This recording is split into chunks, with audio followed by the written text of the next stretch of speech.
Stacking in my bag. Yeah, stacking in my bag. I like crypto grind. Currencies flowing, every coins on my mind. My coin base the upper, watch the numbers climb. In this damn fine, feeling so prime. Hustling these protocols, known to the man. Emptying out my radar, I can't understand. Jumping on the wave, watch me move the plan. Holding diamond hands in this crypto land. Got my eyes on the prize, making moves like a king. Every transaction here, cash registers ring. Ride a blockchain, we won't never be slow. In the world of finance, that's the profit. If you're holding real world assets, utility assets, you are a bank. Yeah, of course we go over the news and stuff, but we just do what feels natural when we be doing our thing. You gotta get this money on. Yo, what's good, y'all? What up? What up? My bad. I just kind of got my voice back. Not 100%, but kind of like 80%. That's why y'all don't see it, because I couldn't talk. It was real bad. Y'all should have heard me earlier. You said it was real bad? Yeah, it was real bad.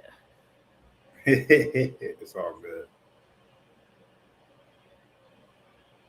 Yeah, my internet acting stupid. Let me switch it. Hold on. I'm going to switch my iPad.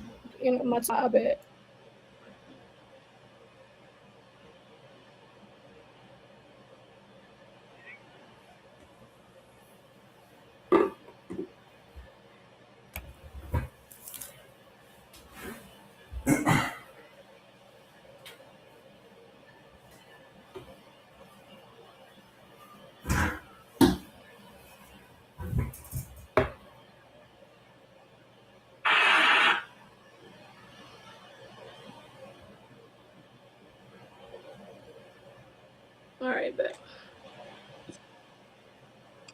All right, cool. What up, everybody? Sorry about that.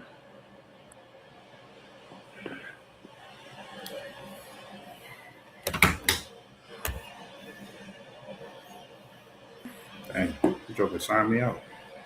For real? Don't you? You joker sign me out of TikTok. That's crazy. I've been signed in this whole fucking time, yo. Like, come on, man. Hey, trip. Hold on. Let me tell my mom to turn the Wi-Fi off.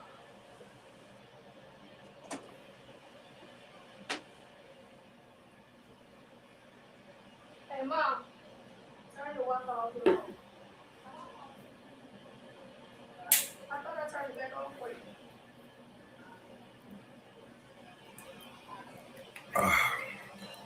What's good, everybody? Peace. I know it's been a minute. I know it feels like a minute. It was a weekend. Well, it's Monday night, yo. It's Monday night. You know what I mean? They ain't seen us since Friday afternoon. So,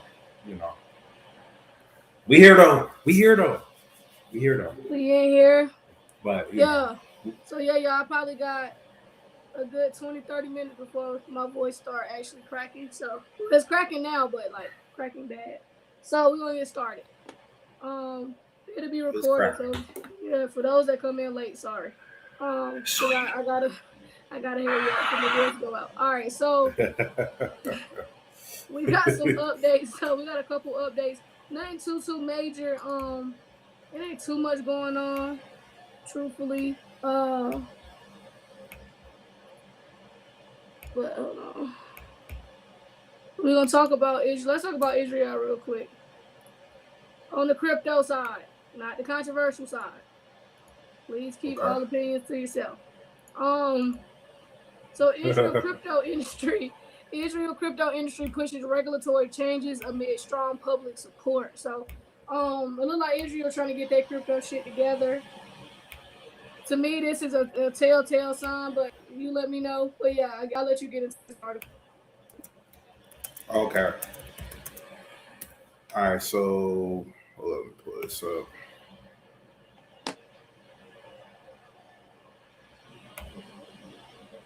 No rockstar over the weekend.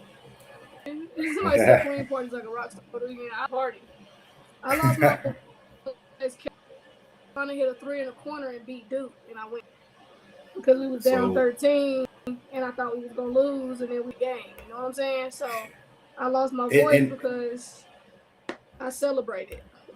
and how they came back in the they was down in the second half, right? Our first lead was when we won the game.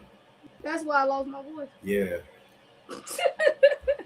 Yeah. We was down 13. I thought it was over. We came back and went under 4 minutes. So Nah, that's crazy. That's crazy. That's crazy. Vegas won that one. But nah. They did their thing though. They did their thing. They won on that one. I ain't gonna lie. They did their thing.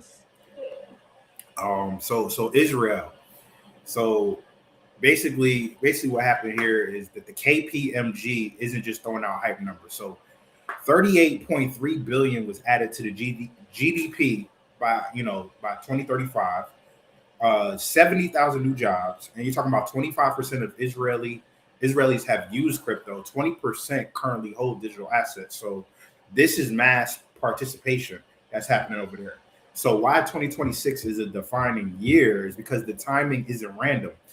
After the October 7th, 2023 attacks and the Gaza war and a U.S. brokered ceasefire, Israel is now in rebuild and reposition mode. So historically, when Israel leans into tech and deregulates strategically and attracts global capital, crypto and Web3 fits the playbook perfectly. So this is the real choke point. It's the banks, not law. So once a company discloses its deals with digital assets, Israeli banks refuse to serve them or drag them out due diligence endlessly. So this is debanking by bureaucracy. So it's not illegal, it's not explicit, it just delays and all this extra shit and impossible guarantees. So the same pattern we've seen in the US crypto firms, the Canadian exchanges, and the EU fintech startups. And then banks are acting as a shadow regulator. So why banks resist? Because banks fear AML liability, they fear reputational risk, compliance ambiguity, and losing control over the payment rails. Because like we always been saying, whoever controls these payments will win. Whoever controls these payment rails will win. So instead of adapting, they slow everything down until companies leave. So that's why startups incorporate elsewhere, and then talent, they go elsewhere, and then innovation happens offshore. So the tax issue is the most missed thing that people will miss. And then Israel taxes, the stock options are at 25%. Tokenized employee compensation is at 50%, and then the same value, same incentive purpose. So the double tax. This tells the startups that no, don't tokenize, don't innovate compensation, don't stay. This is exactly the kind of friction that quietly kills ecosystems. But the irony here is that Israel is already a crypto heavyweight. This part is wild. So 713 billion in crypto inflows just last year over there in Israel. And then Fireblocks, it's a global custody leader. Starkware, core Ethereum scaling tech company. And then you got 160 plus crypto startups. Over 5% of global Web3 investment is over there, fam. So the innovation engine exists, the talent exists, the capital exists. The system is blocking. The system blocking it is legacy finance. So it's this war between the legacy jokers and the people that's trying to, bring in the new shit. You know what I mean? Or they're trying to paint it as a war, but it is what it is. It is what it is. But they're gonna get down. You know what I'm saying? This is all like the article said, to slow everything down now, for sure. That's what I think. Oh no, that's a fact. That's a fact. No, this is interesting though. It's interesting. Yeah. Okay. So for this next article, we're gonna talk about Ripple. I got a Ripple article. Okay. So Ripple teams with how do you say this? Securities. Yeah. Figment to boost custody business. Securities. Oh, okay, I got there all the way wrong. Securities. Oh yeah.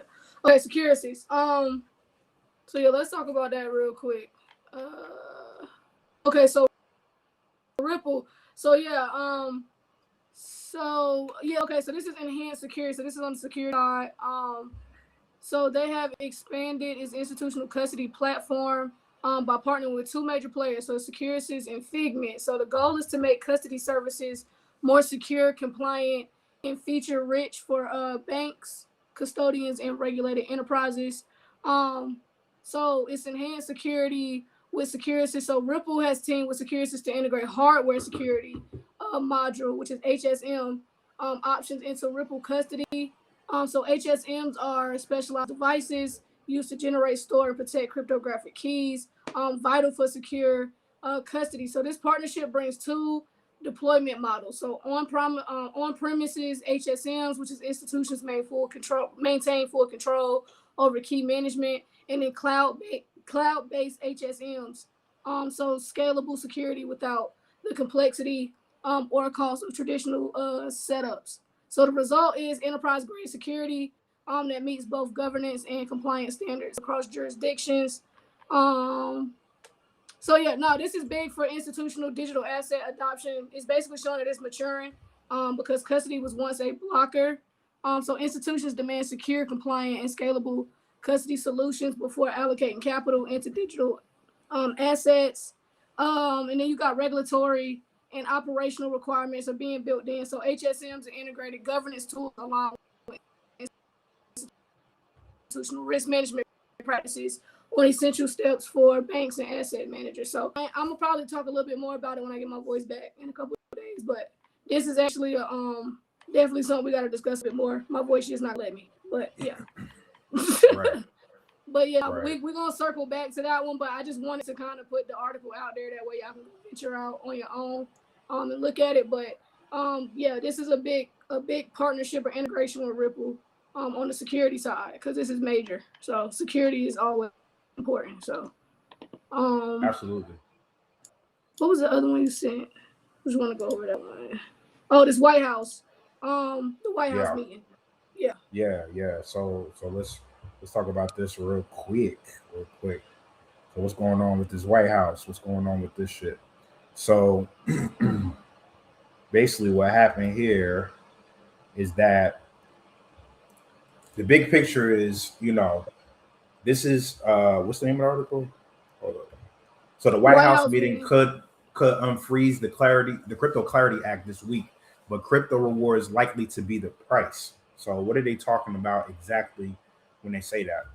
All right. So basically what happened here is that this is not about crypto being legalized or banned. So this is about a trade. So crypto gets regulatory clarity and survival. Banks get protection from stablecoins acting like high yield investment accounts. So the fight is over stablecoin rewards, not Bitcoin, not DeFi, not NFTs. It's over these rewards. They don't want to see y'all paid, fam. So what's happening this week? So tomorrow, the White House is meeting, and they said this is a pressure point. So the White House, the big banks, crypto companies, regulators, the goal is to unblock the Clarity Act, which is stuck in the Senate, right? Stablecoins paying yield scare banks and the regulators. So why the Clarity Act is frozen is because the bill is already passed the House, landed in the Senate Banking Committee, and it was supposed to be marked up January 15th. We almost a month after that date. It's been almost 4 weeks, right? So the markup was postponed. There's no new scheduled date. The talk stalled over stablecoin rewards. So this bill isn't dead. It's just held hostage to the yield, right? So the real fight here, right, with the stablecoin yield versus the bank deposits, the example of that would be Coinbase advertises about 3.5% rewards on USDC, and then markets it as rewards, not interest. And then rates change by region and program. So from crypto's perspective, this is a loyalty perk, not a bank product. But what banks and regulators see is that the bank savings account for about 0.1%, and then stablecoins pay 3.3 to 4%. So that's a deposit drain like a motherfucker. So Treasury scenario, up to 6.6 trillion could leave banks if stablecoins scale unchecked. Did you hear what I said? I'm gonna say that one more time. Up to 6.6 trillion could leave banks if stablecoin scale unchecked. So that number alone guarantees regulation. So why this isn't isn't really about yield is because this is about who controls the money velocity. The banks use the deposits to fund the loans and depend on cheap capital. And then the stable coins sit outside the bank and balance sheets and then move instantly. And they don't need the branches. They don't need the FDIC, right, at all. So the yield makes them too attractive to ignore. So what the Clarity Act protects is, despite all this drama, the bill is very pro-user right now. The self-custody is explicitly protected. The bill states that you can hold your own wallet. You can transact peer-to-peer. Hardware, software wallets are allowed. This is huge and not guaranteed forever, though.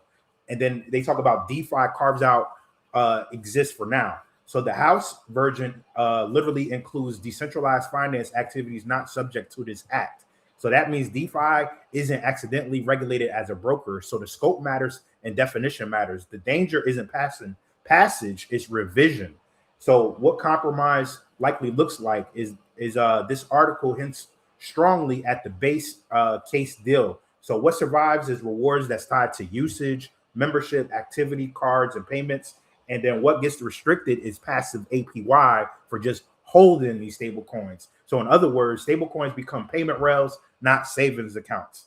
They don't want that shit at all. And I'm telling you, fam, that's why we tell y'all, understand what DeFi is, because that's going to be very, very, a strong point for a lot of you guys moving forward. Why crypto might accept this deal is because without it, no Clarity Act, no market structure certainty, and no institutional scale, endless enforcement by lawsuit. So crypto is choosing rules and scale instead of yield and limbo. So the hidden risk most people miss is, even if yield is restricted at the issuer level, regulators can still control those on-ramps. They can control custodians, and they can control the interfaces. So yield might not be banned. It just becomes harder to reach, especially for retail. You know damn well, Ash, retail don't give a damn about DeFi right now, because they just what type of coin can I get? How can I get rich in 30 days? That's what they're looking at, right? So this regulation usually works. And then why MiCA matters here, because the EU already limited interest like benefits, and they forced shutdown of some USDC earn programs already. And then they set a global reference model. And then the US must now decide to either follow the EU, which is very restrictive, or allow controlled rewards, which is completely a 180 and very competitive, right? So this meeting nudges towards controlled compromise, not freedom. So we're gonna watch and see what happens at this meeting. Does the Senate reschedule the markup, and does the draft language redefine rewards versus interest? We gonna see. Hey, this gonna be interesting. Shout out to Phantom Beat. I was laughing at a comment because they said waiting for this bill is making me unstable. Oh yeah. Hey, listen, that's why I had to start implementing boxing into working out. I had to go punch stuff because trust me, I be wanting to crash out sometimes thinking about this shit. Because it's crazy. But I think it's gonna be a couple catalysts that forces this bill through. I don't know if you guys been keeping up with it, but AD, me and you mad late. So apparently it's this news anchor. What is her name? My sister was telling me about it earlier. Anyway, someone kidnapped her mom. Y'all probably heard about it. Oh yeah. So did you know the ransom was Bitcoin. $6 million in Bitcoin? Yep. I thought that was kind of wild because I went and looked up the lady, the daughter, and she's an ex-FBI agent. So my antennas went up. I said FBI agent. What the fuck? Shit. So I'm like, I don't know if the story is or isn't true. It's a lot of questions surrounding this story. It's a lot of certain stuff don't make sense. But I'm saying that to say that a lot of people are asking, what did if they want them to send the money, y'all can't just look up the Bitcoin address and find out who's in. No, it's decentralized. We don't know who's behind that Bitcoin address. So they may use this situation as a reason to say, hey, this is why this needs to be centralized and we need to control it because we can't see who's behind the wallet. They done took this poor old lady over regulation. Over regulation. I said, y'all evil, gang. Damn, that's some cold shit, fam. That's some cold shit. She don't even know what's going on. I think she's like 80 something years old. She don't even know what the fuck going on. You know what I'm saying? So this shit crazy. Yeah. I thought that was crazy because that was like last week when that shit happened. And I was like, what the fuck happened here? My sister, I hadn't heard about it till today when my sister was telling me. And I was like, yo, I said, this may have something to do with the regulations. And she was like, dang, that make a lot of sense. And I'm like, yeah, they pretty much trying to show people, look, we can't find this ransom. We could have been found this lady. if you know crypto wasn't decentralized, but we don't know who's behind the wallet address because you don't have to KYC. So Yeah. yeah, Savannah Yeah. Guthrie. Yeah, Savannah Guthrie. Yeah. So I know they Yep. had what happened because I think today was the last day, or something like that. But for her to pay the ransom. So I don't even know what the results was. I think she had it till like 5 o'clock today. I think on West Coast time. I know it's 6:57, so I don't know what the results was. But yeah, I thought that was a crazy Oh, case. that was the time that they had to get the money to her. Yeah, I think she had to have it today about 5 or 6 o'clock or something like that. So I don't know what the results are. I know her mom was very sick, but I thought that whole situation. I feel like in the future they're gonna bring it up as an example as to Right. why we need to be centralized, why crypto needs to be centralized and not decentralized. Yeah, they're gonna be like all these criminals, These criminals, and then they want you to wire the money through Bitcoin, and we don't know who's behind the account because you don't have to KYC. Anyone can have a wallet, so they're gonna use it. See what I'm saying? It is sad. The timing is suspect. Yeah, the timing is suspect. Yep. The time is definitely suspect. And I don't know if y'all let me know if I'm reaching, I'm reaching. But I thought the timing was suspect, and I thought that was hella crazy.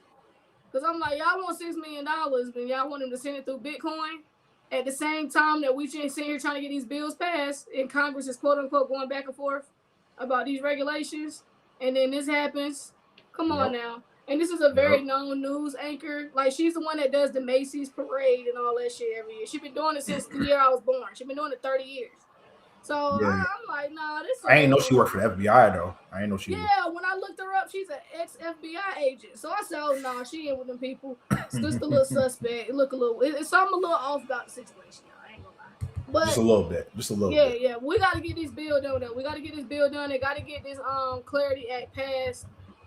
We are risking being behind. It's all theater, so y'all just sit back and enjoy the show. I know it's frustrating. We all frustrated, but this is the show. This is the cards we're being dealt right now. It's the show, and you got to realize there was a lot of people in Q4 that got into crypto, so they're trying to flood a lot of people out. They're trying to flood a lot of people out. Absolutely. That's what I think. That's what I think they're trying to do as well. So, so yeah, y'all will see us on Wednesday. I have to travel tomorrow, so Wednesday I should have my voice back. We keep drinking some tea. I'm about to go downstairs and drink some tea, honey, ginger, and all that stuff, lemon. So yeah, y'all will see us on Wednesday. I got to travel tomorrow, but don't forget we got this class coming up. I think it's only a couple slots left in the DeFi income stacking class for the early bird. I think the early bird, once those slots fill up, the early bird will be over. But I think we still cutting it off on Friday or Saturday or something like that. So this weekend. So make sure y'all get that DeFi income stacking class. So we because we basically turning yield into cash flow. So we're not chasing APYs anymore. We chasing building income. We trying to build income at this point. Okay, if it's $100, $200, we building income. So we're gonna talk about yield layering, compounding versus extracting income. How to pay yourself without killing the position. It's gonna be a big class. I think it's gonna be a very important class, especially for people who just need to know. Especially if you got the other classes, it only makes sense to get the DeFi income stacking class. So yeah, make sure y'all tap in with that class. And then I think you still running trust calls. Oh yeah. We're doing one-on-ones tomorrow. Since we're not gonna be on, I got some time to do some one-on-ones. So if anybody wants a free trust, you know what I'm saying, I will take the time out to explain it to you. So just go to the link in the bio and go to the free trust class, and I will take time to explain it to you since we're not going live tomorrow. So I got some time. That's a fact. So yeah, other than that though, y'all, we'll be back on Wednesday. So yeah, tap into the DeFi income stacking class. Tap in with D for those that want to take advantage of that free trust. In the meantime, make sure y'all get that BlockNation Patreon, that community Patreon. Join the DeFi Patreon for those that want to learn DeFi. Link is in the description on YouTube, bio, on TikTok. But other than that, man, we'll see y'all on Wednesday. I'm sorry. My team won. Y'all know I'm from North Carolina. I'm from Durham. So I lost my mind. If you weren't from there, you probably not going to understand why the Duke Carolina game is so big. But that's fine. But I lost my voice. It's probably top 5 sports rivalry. Top 3. More like top 2. Might be behind it. Top 2.